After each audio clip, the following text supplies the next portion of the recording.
Ressuscite, ô Dieu, et juge la terre, car tu hériteras de toutes les nations. Ressuscite, ô Dieu, et juge la terre, car tu hériteras de toutes les Rassemblement de Dieu, au milieu de ces juges les dieux. juge la terre, Jusqu'à quand jugerez-vous injustement, et pour le parti des pécheresse? Chers auditeurs de Dialogue RCF, bonjour. Au micro, le Père Jean Guet, orthodoxe du patriarcat œcuménique de Constantinople et recteur de la paroisse Saint-Hermogène à Marseille. Donc nous en sommes pour cette semaine et ce dimanche 8 mai, premier dimanche pour l'orthodoxie après Pâques. Ou deuxième dimanche de Pâques, enfin, il y a deux façons de présenter les choses. Comme pour la période pré-pascale, c'est-à-dire tout le temps du Grand Carême, où dans l'Église orthodoxe, le calendrier liturgique fixe des thèmes pour chaque dimanche et chaque semaine. De même, pour la période pascale proprement dite, en réalité donc de Pâques à l'Ascension, ou plus exactement en réalité jusqu'à la Pentecôte, eh bien, le calendrier liturgique orthodoxe également a fixé des thèmes, et des thèmes de réflexion, de méditation, de commémoration, de mémoire. Et ainsi, le premier dimanche après Pâques, ainsi que le suivant, nous revenons en quelque sorte sur l'événement lui-même de la résurrection. Je veux dire que ce dimanche-là, donc premier après Pâques, nous revenons sur la rencontre avec Thomas, et le dimanche suivant, nous commémorons les femmes mirophores. Et d'abord aujourd'hui, Thomas. Alors, nous savons en particulier, par l'évangile de Jean, que le soir même de la résurrection, les disciples se retrouvent dans la chambre haute, c'est-à-dire là où ils avaient l'habitude de prier, toute porte étant close, précise l'évangile. Ils sont 11. Et Thomas n'est pas là. Ils sont tous dans le désarroi. Il n'était pas à la croix, sauf Jean. Mais par contre, là, le soir, Jean apparemment y est. Ils sont très certainement dans un état absolument de désarroi et avec un sentiment de vide. Et Thomas n'y est pas. Pourquoi Thomas n'y est pas? Aucune indication, à ma connaissance, aucune indication historique, ni de tradition populaire, ni rien du tout. Un indice. Thomas porte deux noms. Un qui est celui dans l'évangile. C'est Thomas, dit le didyme, c'est-à-dire le jumeau. Et puis il restera un petit par contre dans l'histoire, comme Thomas l'incrédule, justement parce que, nous allons le voir tout de suite, 8 jours après, il exigera en fait de voir et de toucher les plaies du Christ pour croire que c'est lui et croire qu'il est le ressuscité. Un petit mot de son surnom, car c'est un surnom, didyme, le jumeau. De quoi s'agit-il? Pourquoi a-t-il été surnommé le jumeau? Parce que, semble-t-il, il ressemblait énormément au Seigneur lui-même, à Jésus. De grâce, surtout ne pas suggérer à aucun moment qu'il fût réellement le jumeau au sens classique du terme charnel de Christ, c'est absolument exclu.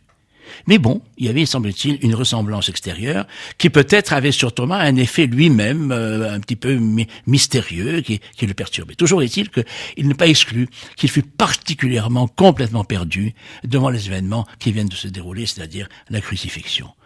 Et non seulement il n'y est pas, mais il a l'air de fuir quelque part. Et voilà donc un premier élément. Cela dit, rappelons que le soir du premier jour, alors que Thomas n'y est pas, le Seigneur lui-même se présente toute porte étant close et dit à ses disciples que la paix soit avec vous, et spontanément leur présente, leur montre ses plaies de la main et également donc sur le côté. Ce que rapporte d'ailleurs de la même manière l'évangéliste Luc. Donc ce n'est pas extraordinaire, il l'a fait spontanément. Mais voilà, Thomas n'y est pas, alors donc les disciples le verront ensuite dans la semaine, et lui diront, on l'a vu. Et c'est là où Thomas prononce sa fameuse phrase, si je ne vois pas, si je ne monte, mais pas mes doigts dans les plaies, je ne croirai pas. Et c'est de là qu'est venu autre surnom de Thomas l'incrédule. Il n'en demeure pas moins qu'ils se retrouvent 8 jours après, ils sont à nouveau ensemble, et là Thomas y est. Et le Seigneur revient de la même manière. La paix soit avec vous, et cette fois-ci, il rajoutera d'ailleurs, recevez le Saint-Esprit, ce qu'on appelle la petite Pentecôte. Mais avant cela, il dit à Thomas lui-même, viens, vas-y, touche-moi. Et c'est ce qu'il fait, et à partir de là, si peut-être Thomas a eu, nous connaissons ce tempérament, cette exigence, n'est-ce pas, qui nous concerne largement. Je ne veux bien croire que ce que je vois, pour ne pas dire ce que je démontre. Il ne s'agit pas de démontrer, mais au moins de voir, d'avoir des indices palpables, c'est le cas de le dire. Voilà. Et donc, le Seigneur lui accorde cela. Mais encore une fois, il a accordé en réalité aussi aux autres s'il le voulait bien montrer. Ceci étant, à partir de cet instant, Thomas, alors par contre, c'est peut-être le sens de cet épisode, confessera la foi comme personne ne l'a fait auparavant, lorsqu'il se proclamera, il se prosternera, il tombera à genoux, il dira « Mon Seigneur et mon Dieu ». Personne n'a jamais prononcé ça avant. Lorsque Pierre lui-même dira « Tu es le Christ, le Fils du Dieu vivant », Jésus lui dit « Oui ». Tu dis ça, mais en fait, ça a été donné d'en haut. C'est pas encore personnalisé. Tandis que là, c'est une confession de foi personnelle de Thomas, totale, complète. Mon Seigneur et mon Dieu. Voilà donc pour l'épisode concernant Thomas. Le dimanche suivant, nous revenons presque en quelque sorte encore plus près de l'événement de la résurrection, puisqu'on commémore ce qu'on appelle les femmes myrophores, c'est-à-dire les porteuses de myrrhe, les porteuses d'aromates.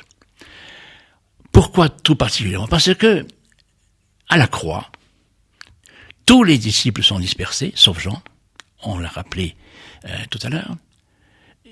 Ils ont peur, et ils sont déprimés, alors que les femmes sont là. Selon les évangiles, il peut y avoir donc la liste peut être légèrement variée, mais enfin disons qu'il y avait Marie de Madeleine, Marie de Magdala, Marie mère de Jacques, la mère des fils de Zébédée, bien évidemment la mère de Jésus, et Salomé. Et voilà que elles sont à la croix par une sorte de fidélité, pourrait-on dire féminine, une sorte d'acceptation de l'incompréhensible. Et puis de toute façon, de fidélité jusqu'au bout. Une sorte de confiance secrète peut-être, sans imaginer véritablement ce qui va suivre très peu de temps après. Alors qu'est-ce qu'elles font? Elles sont là, et après donc que le Seigneur ait rendu son esprit, Joseph va venir, va donc descendre le corps de Jésus de la croix pour aller l'ensevelir. Et elles observent de ça de loin, et elle voit comment il va donc le mettre dans un caveau, un tombeau qu'il avait d'ailleurs acquis précédemment, et qui va rouler une pierre, et elle voit la pierre rouler, et pourtant, elles vont se demander d'ailleurs comment faire, parce qu'elles veulent aller embaumer, selon la tradition juive, elles veulent aller embaumer le Christ. Et malgré tout cela, elles ne désespèrent pas, elles ne se découragent pas. Et le lendemain matin, au petit matin, elles vont y aller. Elles vont y aller sans trop savoir, avec confiance. Et c'est là où tout repose, la confiance de ces femmes. Or, dans la confiance, il y a la foi. C'est pas se fier à, sans savoir comment les choses vont se dérouler. Et suivant les récits, voilà qu'ils vont arriver et la pierre était roulée. Dans Matthieu, il est précisé qu'il y a eu un grand tremblement de terre et que l'ange venu du ciel a roulé lui-même la pierre. Toujours est-il que la pierre est roulée. Et à partir de là, suivant donc les récits, nous avons plusieurs variantes, mais dans tous les cas, les premiers témoins de la résurrection sont ces femmes myrophores. Soit elles sont ensemble, 2 ou 3, soit il y a Marie de Magdala à part, selon Jean, il se présente d'abord à Marie de Magdala. Dans d'autres cas, elles rentrent et c'est un ange qui leur dit « Ne craignez rien, celui que vous cherchez est ressuscité ». Et donc, c'est aux femmes qu'il revient d'aller prévenir, d'une manière ou d'une autre, d'aller prévenir les disciples. Allez, rejoignez-les en Galilée. Et c'est donc cet instant très humain, très touchant, qui a frappé, qui frappe un petit peu notre psychologie, et en particulier le fait donc que ce soit ces femmes qui sont les premières témoins. Notons que il y a une particularité pour ce qui concerne l'évangile de Jean, selon lequel, il est difficile de ne pas l'évoquer, Jésus se retrouve sur le chemin de Marie-Madeleine, Marie de Magdala. Elle ne le reconnaît pas. Elle le prend pour le jardinier. Elle est elle-même malheureuse. On m'a enlevé mon maître. Et finalement, le Seigneur se révèle à elle en disant Marie. Et là, elle le reconnaît. Mais elle ne le reconnaît pas physiquement. D'ailleurs, pas plus que les autres. Tous ceux qui le verront, comme de même que les disciples sur le chemin d'Emmaüs, ne le reconnaissent pas physiquement. Il n'est reconnu que à la parole et au partage du pain.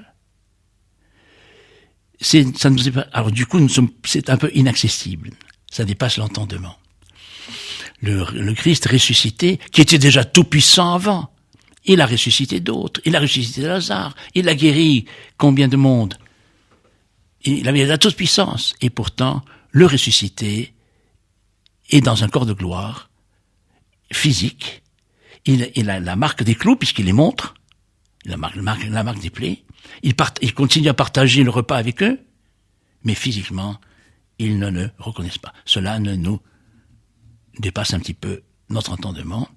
Et en même temps nous place donc dans une autre, peut-être c'est les prémices d'un autre monde en quelque sorte, qui peut nous concerner nous-mêmes.